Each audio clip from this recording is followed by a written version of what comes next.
Now, tonight we are addressing one issue that is of national interest. That is the doctors' strike. Across its grips Kenya's health sector as doctors take a stand for their rights. Public hospitals have been left understaffed for 3 weeks now as the medics demand for change. But at what cost to patient care? A very good evening to you and welcome to the dialogue game.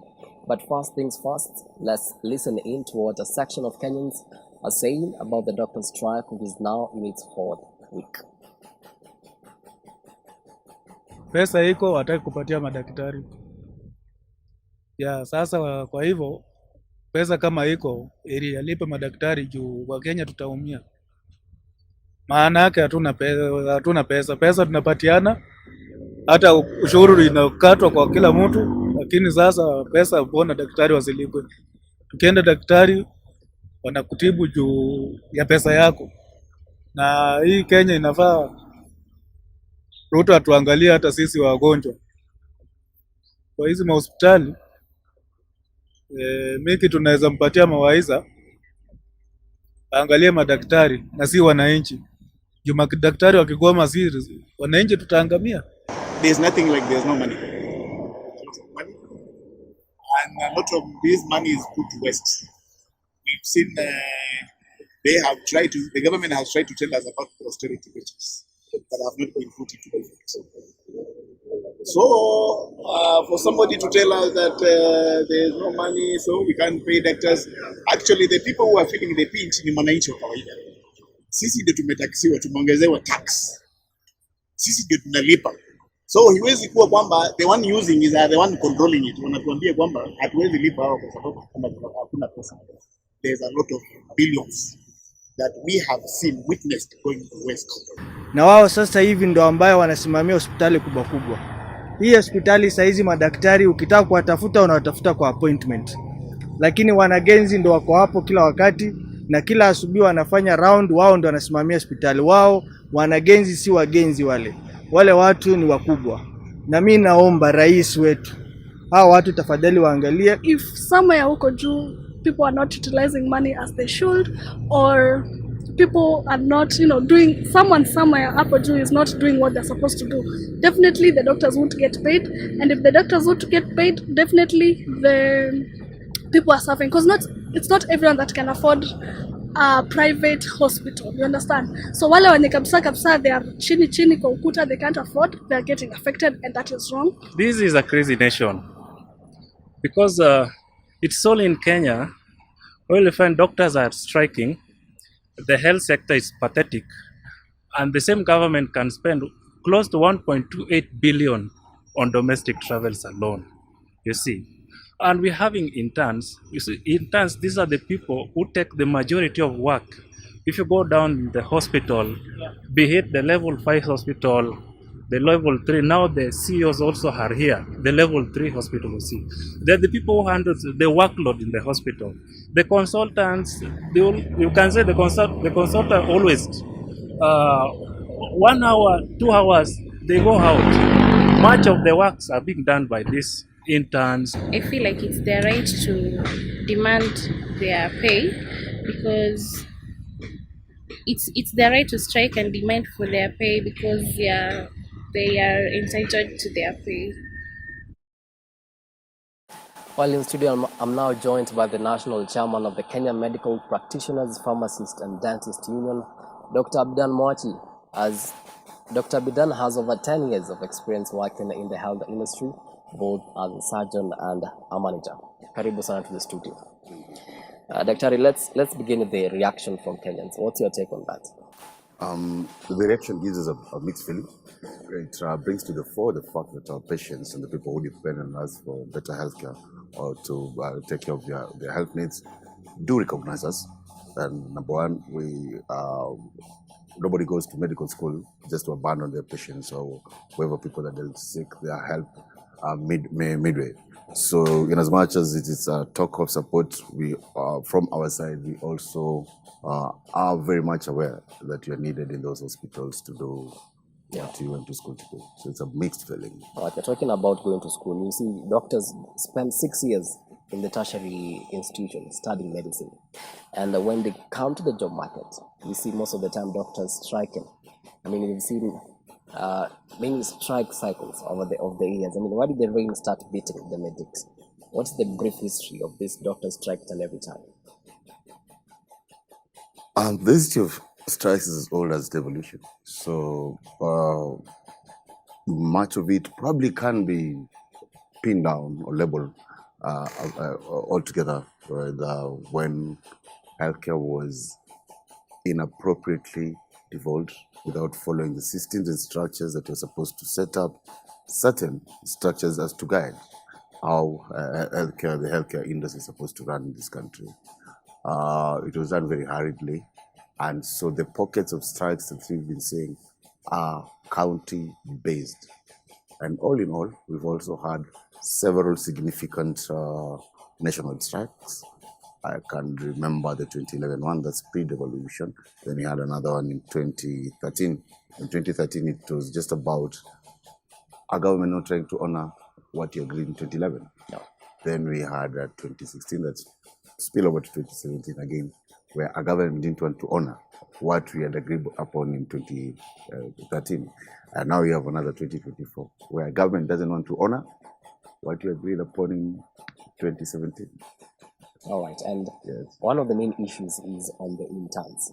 They need to be well remunerated, and they need to be posted, and the government, through the public service, gave the doctors 2.4 billion, but the doctors' body came to be denied and said that interns should not pick their letters of appointment. I mean, why did you choose this path, and yet it could have sorted the issues of interns? The truth of the matter is nobody even needed to know how much money the Treasury has allocated the Ministry of Health.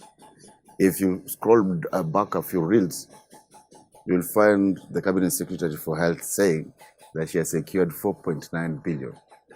Then fast forward, you now come to a figure of 3.4 billion. Then fast forward, we come to a figure of 2.9 billion. This is gerrymandering. This is just them throwing figures where we actually know that it is not true. And even if it were, the doctor interns shouldn't have put us into this quagmire, because they have been employed for many years under this particular collective bargaining agreement that we have. So we shouldn't even be discussing or negotiating the doctor's interns pay. It should be a foregone conclusion, since it's a recurrent expenditure. And every government that comes, and governments do act in perpetuity, should actually know that these interns are supposed to be paid this particular much. If you had a calculator here and divided that figure across the many interns, because there are many cadres of interns, you'll find that that money is not even enough. But throwing a wholesome figure is just trying to portray doctors as being ingrates and as being in a condition of refusal of an offer. We needed no offer with the interns getting posted. That is a government's obligation, and it should go without shouting. President William Ruto said that interns are not employees, and the 150,000 shillings that you are requesting the government to give the interns, the president has actually said that it is a stipend for 1 year, and is actually urging the doctors to agree with what the government is offering right now, because it's just a stipend for 1 year, and then later on they'll get employed by the government. To start with the last sentence, I think I'm not as naive as to believe that the government will employ this particular group of interns simply because they took a pay cut. That's number one. Number two, the word employee has been mentioned almost 7-8 times in our KMPDC Act in reference to our intern. 7-8 times. And you'll particularly just know for all clarity that between the president and myself, I'm likely to be the one who has read the act, because this is my sector. The doctor interns are actually employees. They have graduated. They have gotten all the qualifications. They're doing internship as a bridge. Just doing internship as a bridge. However, you also want to know that they manage 30 to 40% of the work at the hospitals. Yeah, just saying that they work under someone is can even be, we'll say, a misnomer. Yeah. So what will happen to these interns whom you said that they should not pick the letters? What will happen to them? Part of being a doctor is exercising patience.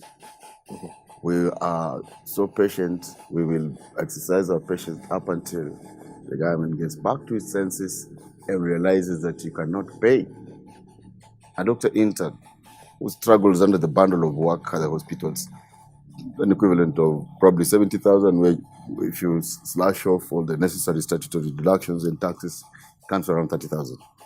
That our union will be patient enough to wait for sanity to prevail while outside. We waited for 7 years to get the degree. We waited for 7 years to get this particular CBA implemented. It's just 30 weeks. 30 days into the strike. So it's either 150,000 for the interns or nothing at all. Yes, nobody just slashes your salary without negotiation, especially when you have a CBA. Yes, and that for us is a foregone conclusion. We don't want to discuss the issue of interns pay. In our mind, fixated there, because it's in a CBA. Do not just bastardize a CBA in a willy-nilly manner. So we'll discuss the other things. Because there are many other things in that CBA that have already been trashed out in the garbage pit. Those ones you're willing to discuss with the aim of actually also not throwing them into the garbage pit.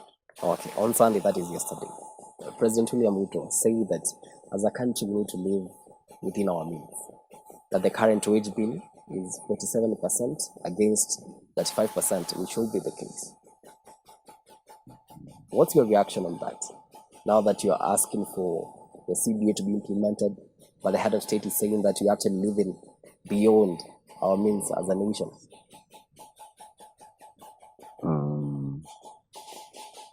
If you are frugal and you're operating as a country that is living beyond its means, then it should be seen everywhere.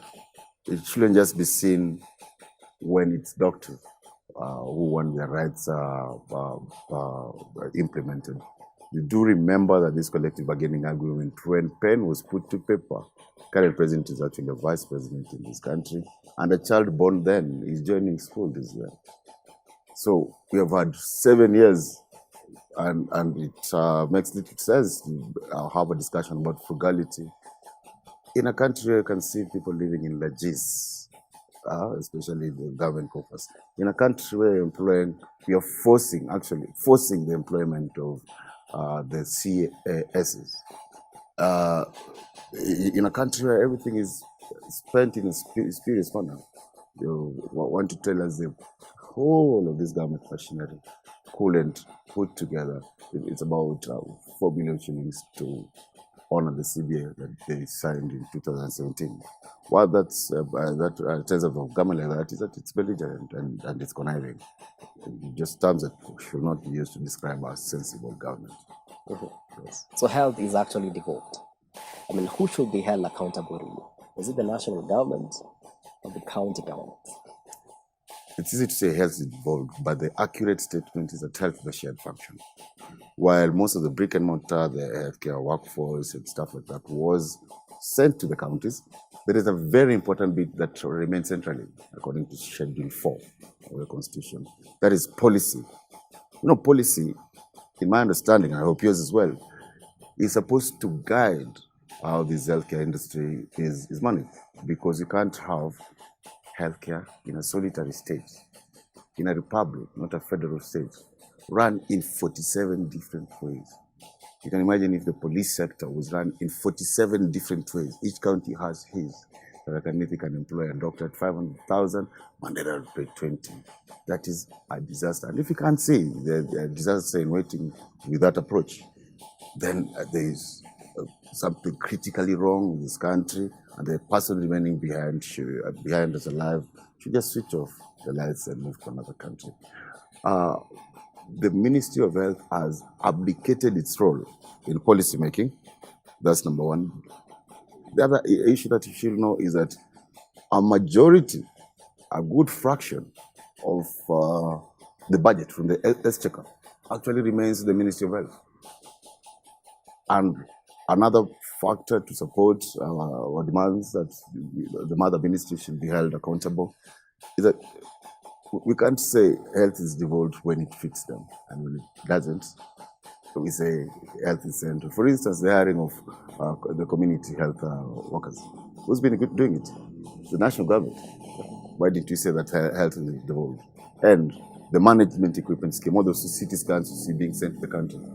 In a devolved system, who should be purchasing those things? It's the county governments who purchase them. It's the national government. So it's actually a shared function. So the national government and the county governments should be held accountable. Yes, in regards to this. The reason I'm saying that is because today the governor of Nyeri, Mutahi, actually say that 59 doctors out of 62 are actually going to be sacked. And he actually directed that their salary is not to be paid starting this month. I mean, what's your take on that? 59 out of 62. What remains of the other three? They should also. Actually, the governor actually wrote show cause letters to the doctors, but only 3 of them responded.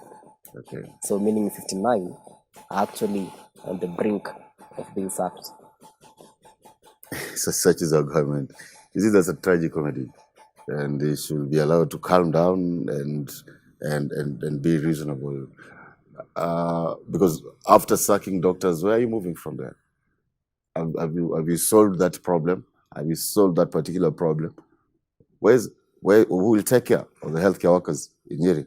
If his aim was to intimidate the doctors by showing them those sacking letters, you actually call them love letters, that gimmick shall not, cannot work. Doctors leaving their places of work is not child play, that they will be threatened and intimidated with a few things typewritten on a white paper called sacking letters. That will not scare our members. Yes. And what he's doing is actually emboldening our resolve. Because what that means is that, we will leave nobody behind. It is either all of us or none at all. Okay, so what happens when they get sacked? They'll be unsacked immediately. Because what happens? I mean, try to explain to me that a country has dismissed all its doctors. Then what happens? What is the next step that that country will do? Will it manufacture new doctors? Will it go to India, Ethiopia to get doctors? Yes, because the rest of these doctors do not want to work in a belligerent county government like that one. And it's not the first time it's happening anyway. So actually, this is a time was to give it. All right. And a section of Kenyans will argue that the Kenyans who cannot afford to go to the private hospitals are really suffering right now. We have cancer patients. We have people who actually are admitted in hospitals. Who's going to take care of them? Kenyans are suffering. At what cost? We commiserate a lot with the suffering of Kenyans. And that is why we've been making a lot of noise, and we'll continue making a lot of noise, so that we disturb and interrupt leadership that doesn't want to listen, because it's taken this long for them to solve this problem.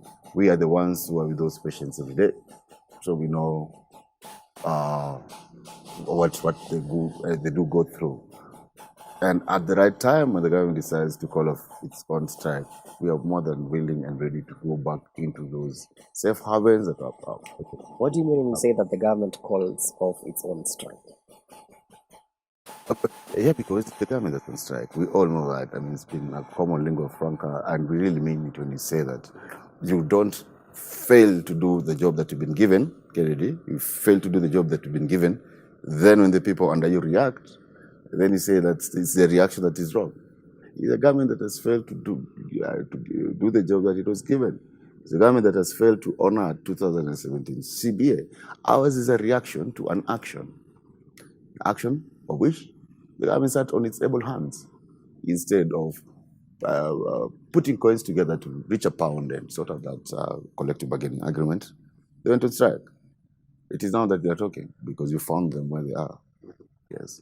We're talking about strikes. Tomorrow, Let me quote you. On last week on Wednesday, in the presser with a section of MPs led by Honorable Babu Owino, you say that you are going to have the mother of all demonstrations on Tuesday. That is tomorrow. I mean, what did you mean when you say that? And you know that right now, the strike is not called for by the court. We're going to have a thunderous row of our members. They will descend in the streets of Nairobi like locusts in the Egyptian fields tomorrow from 9. Because in as much as we are making a deliberate effort in our custodial way in offices, we also have our right to picket, demonstrate, and inform Kenyans of where the government has been acting in a willy-nilly fashion, like this particular instance, and make sure that our voice is heard loud and clear, not just in our, what will I call, our white-collar boardroom setup. So that's the purpose of this demonstration, is to call, there are calls for action for the other Kenyans to also join us. This is not a demonstration by doctors only. It's a demonstration by the doctors and Kenyans at large who have healthcare at the pitfall bottom of their hearts. Yes. So actually tomorrow is also going to be another busy day because Honorable Babu Owino actually gave a notice of motion for the impeachment of Cabinet Secretary of Health, Susan Nakhumicha. And you are there and you supported actually the motion. Is it the solution to this whole doctor strike? At this particular point in time, where everything seems to be getting on deaf ears, we are just throwing in all the tools, the kitchen sink, something will stick on the wall. And to imagine that you have a cabinet secretary who's supposed to advise the president and did not give appropriate advice. First, allowing a president to demean himself by saying that interns are not doctors when they have the name employer has been mentioned 7 times. Having the first opinion, actually, Cabinet Secretary Zanwad, the first opinion that interns should not be earning what they're earning, and showing complete lack of leadership for a month. I think something got to give, and we're not born with those positions as a birthright.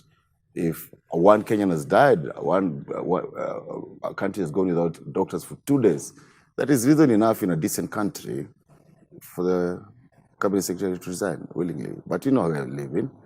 We just start yelling at funerals, trying to chase our own shadows as ghosts while calling cartels. Now, the answer is you've been incompetent and should pave way for somebody else who can do the job. You actually supporting the impeachment. I mean, who do you support for the position? For the position of Cabinet Secretary for Health, I think my opinion wouldn't matter. Now you want her out? I want her incompetence out. I am supporting a Mr. or Mrs. Competent into that position. And who is that person? It is a prerogative of the president to choose for us because we chose him, and now it's his prerogative to weigh where the potential leaders that you have in this country and see who befits to hold such a critical docket as health. Because once things slip out of the docket of health, what you see are these deaths and this human suffering. We have to have someone who is completely composed, who doesn't rush to the next microphone at a funeral, to disparage healthcare workers, because that only adds more fuel to the fire that's already there.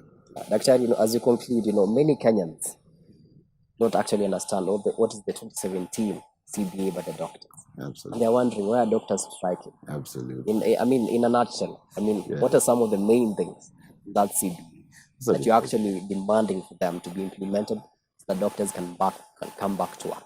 Yeah, that's a good question. First of all, in that CBA, it contains a clause on comprehensive medical cover for all doctors.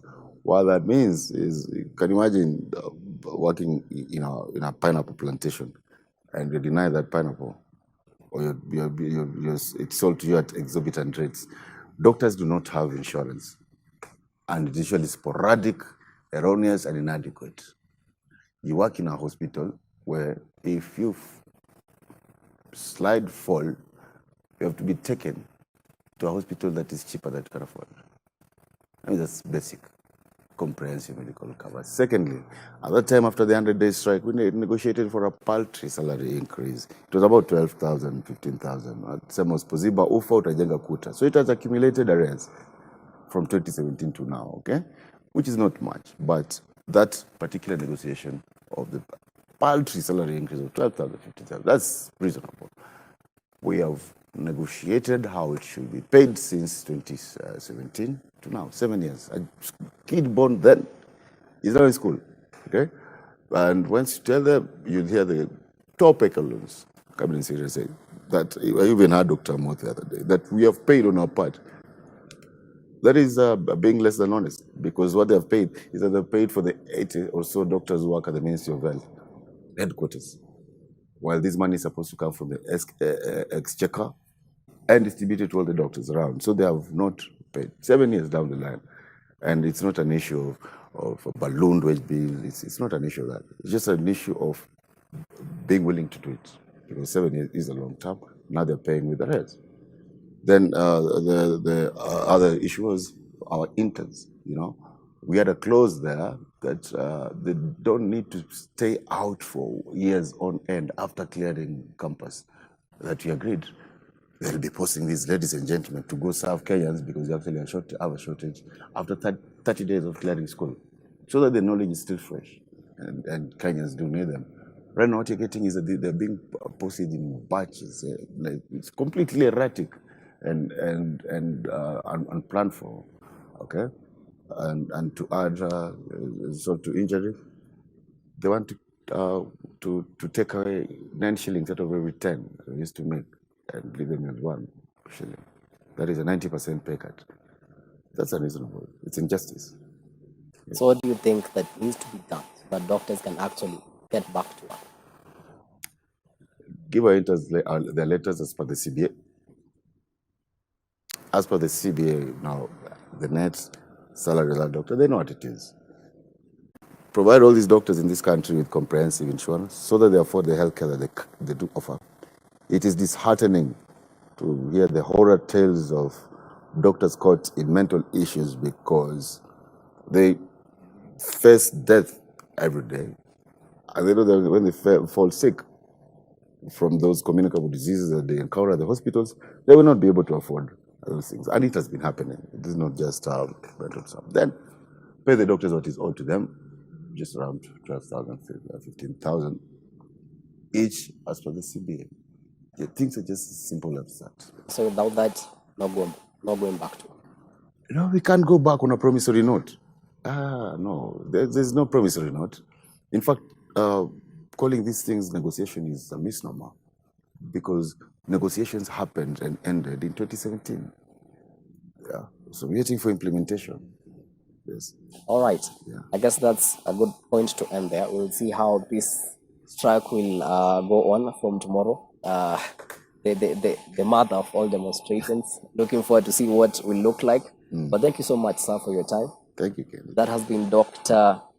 Abidan Mwachi, the national chairman of the Kenya Medical Practitioners, Pharmacists and Dentists Union, shedding more light on what is all this doctor strike that we're experiencing, which is now in its 4th week.